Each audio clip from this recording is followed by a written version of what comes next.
Hello everyone, this is Chaitanya and I am from design department, and this is the chassis that is designed by our design department. Regarding the specifications of the chassis, the diameter of the tube is 25.4 mm and the thickness of the tube is 2 mm, and the material that we have chosen for our chassis is steel AISA 4130 and the weight of the chassis is 43.2 kilograms. And regarding the ergonomics of the chassis, we have taken the cockpit templates which are specified in the rulebook and placed them and designed our chassis so that the driver will be more comfortable. And regarding the suspension nodes, these are the 4 rear suspension points and these are the front 4 suspension points, and we have made sure that at each and every suspension point there is a node so that the load will be distributed to the members. And this is where the bell crank lever will be situated, and you can see that we have provided a triangulated structure here also so that the chassis will be more rigid even at the greater loads that is applied on the bell crank lever. And regarding the space for the tractive system, we have communicated with the powertrain department and we have taken the calculations for the space requirement for the tractive system and designed the trapezoidal space for the tractive system. And regarding the members of the chassis, this is the front bulkhead and this is the side impact structure, and this is regarding the hoops. This is the front hoop that is inclined forward at an angle of 9.5 degrees with the vertical, and this is the main hoop which is inclined backward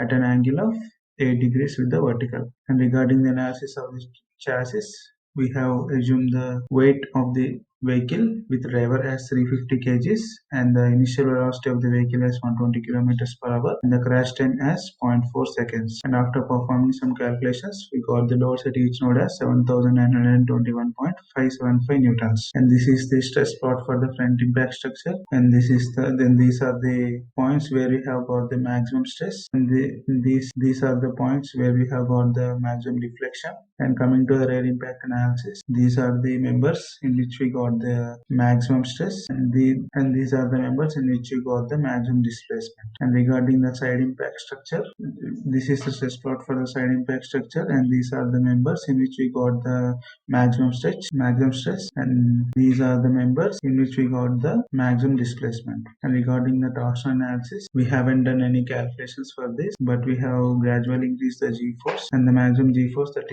can be sustained by our chassis is 3g, and we have found the load at that g-force. It is 3,300.5 newtons, and we have applied that load at this point and this point, and we have got this member as the maximum induced stress in that member, and the maximum displacement of the member is the main hook. Thank you. My name is Bhuvan. I am the head of the vehicle dynamics department. I am going to the parts involved in our car are steering wheel, steering shaft, tire. So this is about our rack and pinion mechanism as well as the steering wheel. So this is the calculations of the wheel torque that we have done. So these are some steering wheel calculations that we have done. So we have set the steering ratios 5.8:1 for these are some steering column calculations that we have done. So coming to our suspension system, so these are the points to be noted, and these are also about the angles that are employed in our suspension system, and the conditions that we have approved in our design. So selection of suspension system, we have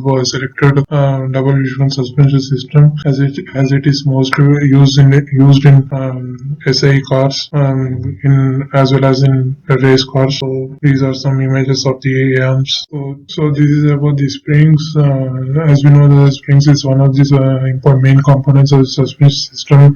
Without the springs, forces cannot be absorbed. So this is about the considerations of the springs. So this is the damper that we have used in our car, which ensures 2-inch of joints and ribbons.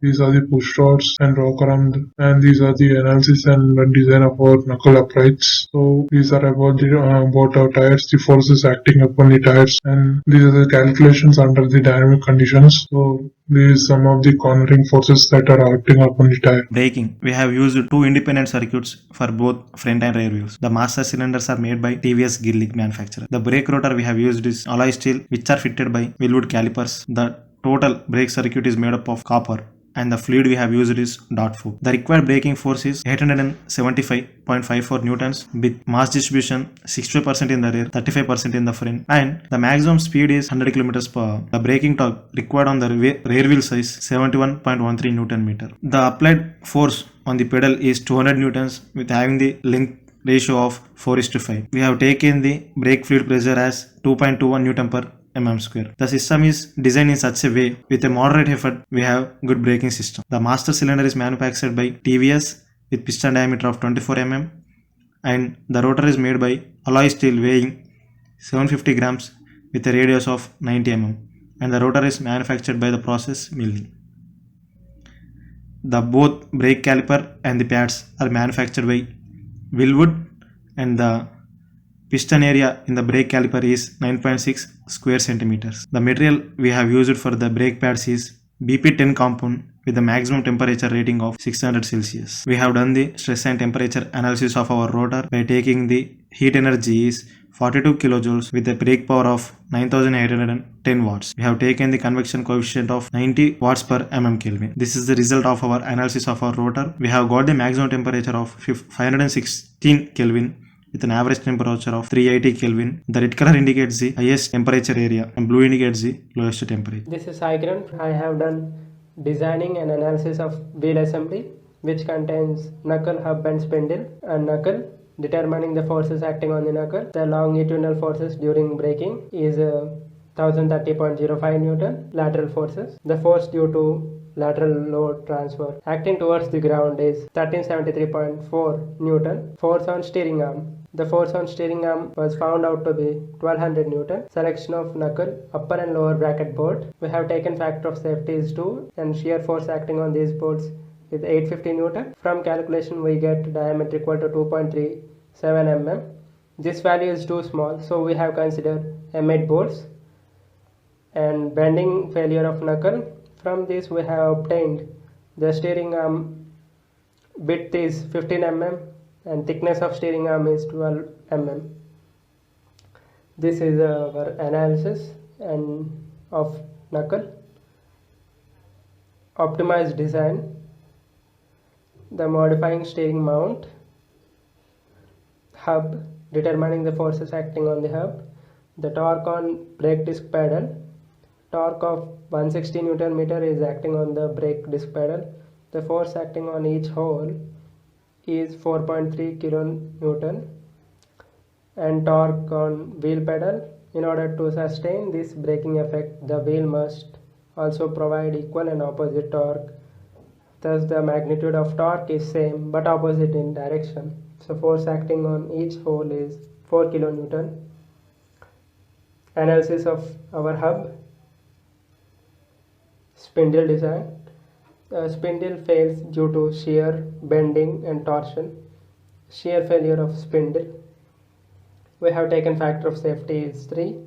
Allowable shear stress is 109 Newton per mm square. From this we got diameter equal to 4 mm. The bending and torsion failure of spindle. Using maximum shear stress theory we got diameter equal to 20 mm. So in order to sustain from all kind of failure, shear and torsion and bending, we have considered diameter of spindle equal to 20 mm. I'm Taran from Powertrain Department. This is about the accumulator, and this is the specifications of our accumulator. Can give a nominal voltage of 86 volt DC and a nominal current of 40 amps. And the overall is the cells are arranged in 24 series and 24 parallel, and there are about total number of cells 576. And the battery pack can give us a range of 30 kilometers per hour vehicle. And for the container, we chose the aluminum as material. And the overall weight of the container is around 53 kgs. And for the insulation, we chose polycarbonate inside the container. And these are the specifications of the cell we chose. And we wanted to go for a lithium-ion cylindrical cell because of its advantages and availability and its strength. And we chose the INR 18650 from Samsung, which has a nominal voltage of 3.6 volts and can give a nominal current up to 20 amps. And it can work on a range from 20 degrees Celsius to 60 degrees Celsius. And each cells weigh around 45 grams. And the chemistry is used nickel, cobalt, aluminum oxide. And there is about our cell arrangement inside the container and battery pack. So our motor controller needs a voltage around 90 volts. So we wanted to, so in order to achieve that, we have arranged our modules and submodules. So 8 cells are arranged in parallel to form a submodule, and these submodules are arranged in series. 9 submodules are arranged in series to get a single module. And there's a single module, and there's a submodule I was talking about. and these two modules are actually connected in parallel, and these four sets are connected in series, ultimately giving us a voltage of around 86.4 volt DC, a nominal voltage. And we also made sure that each module doesn't exceed the energy limit mentioned in the rulebook. And this is about our cell temperature monitoring inside the modules and submodules. So we have made sure that two cells are actually monitored by a single sensor. It's actually a Zener diode which measures the temperature by a potential difference. And this is about our accumulator container. So we wanted to go for a simple and easily manufacture container. So we chose aluminum alloy, and we wanted to go for welding so that we can go it easily and cost effectively. And the overall weight of the container is around 20 kilograms. So we also made sure that we can have enough thickness in the wall separating the modules so that they are safe during the crash as well as loading and unloading. And we have designed these four simple mounts which we use to connect onto the chassis. And there's the analysis we have done on the container.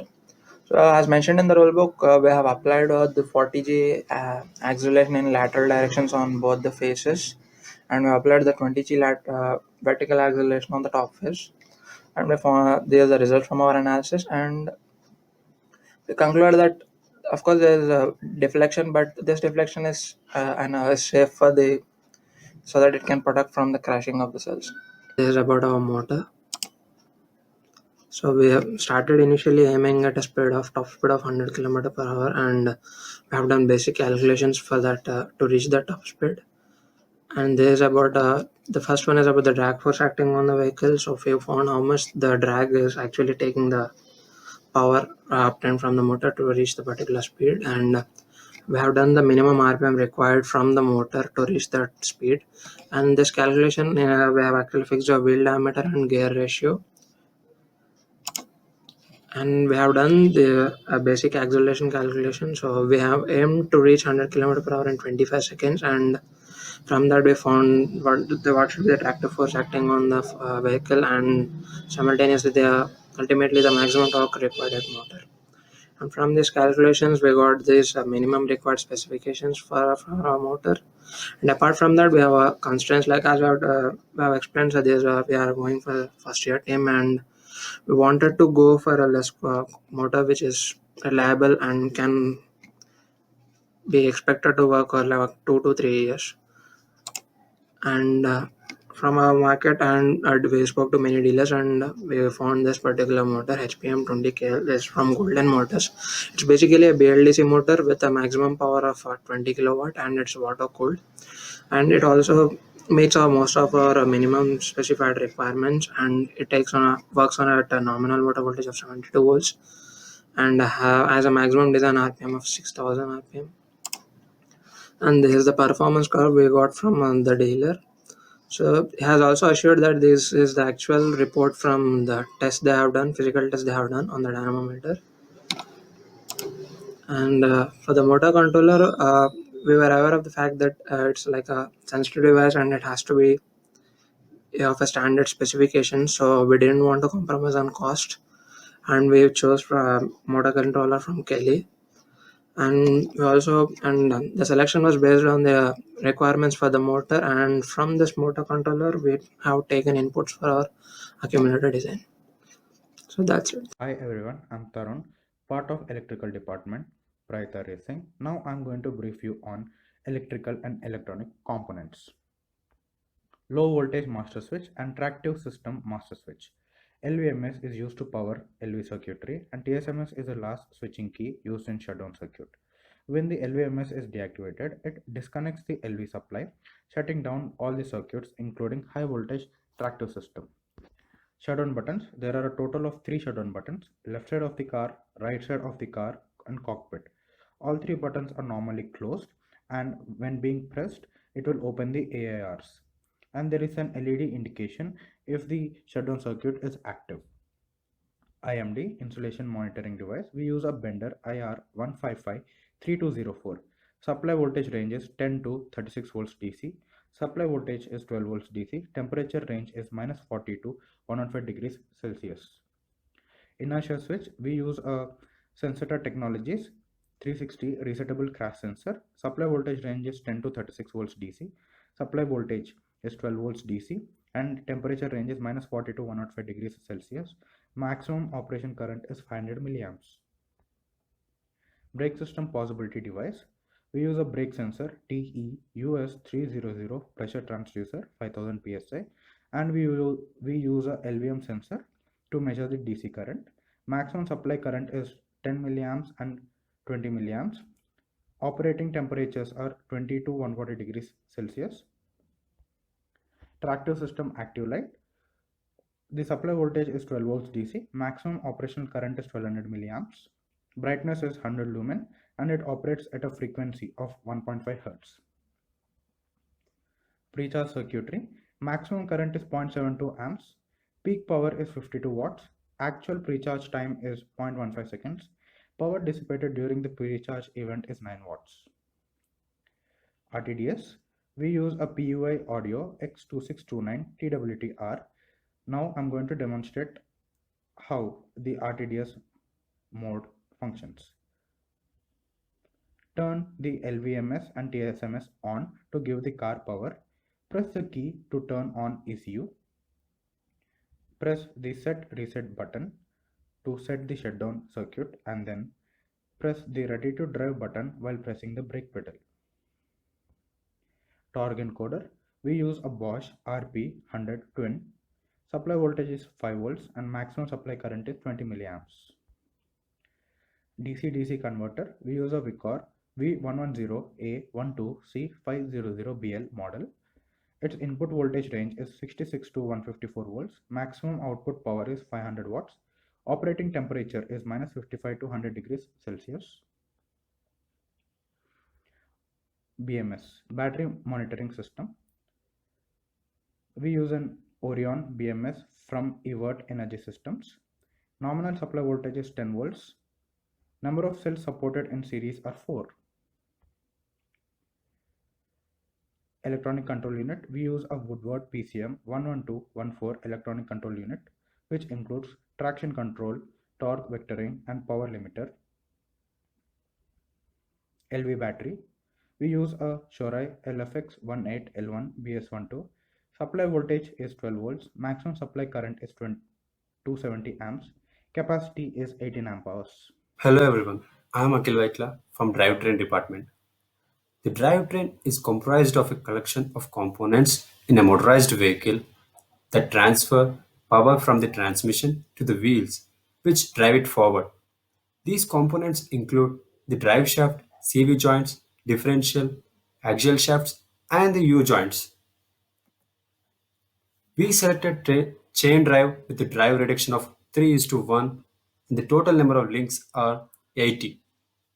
The driving sprocket with the 15 number of teeth and the driven sprocket with 45 number of teeth. Differential.